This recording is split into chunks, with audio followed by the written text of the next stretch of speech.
मुंबईकरांसाठी एक अतिशय महत्त्वाची बातमी आहे। ऐन दिवाळीत मुंबईमध्ये घातपाताचा कट होता का असा सवाल सध्या उपस्थित होतोय। कारण भाभा अणुसंशोधन केंद्राचा बनावट शास्त्रज्ञ अख्तर हुसैन याच्या घरातून संवेदनशील कागदपत्र हस्तगत करण्यात आली आहेत। यामध्ये अणुबॉम्ब डिझाईनचे नकाशे आणि बनावट बार्क ओळखपत्राचा समावेश आहे।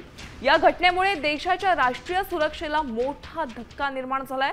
सध्या त्याच्या पत्नी आणि मुलाची चौकशी सुरू आहे। तर राष्ट्रीय तपास संस्था आणि गुप्तचर विभागाने अख्तर हुसैनच्या वर्सोवा मधल्या घराची झडती घेतली आहे।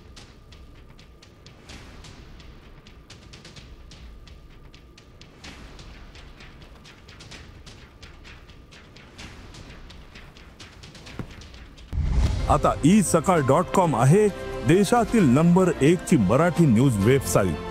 प्रत्येक अपडेटसाठी isakal.com ला नक्की भेट द्या।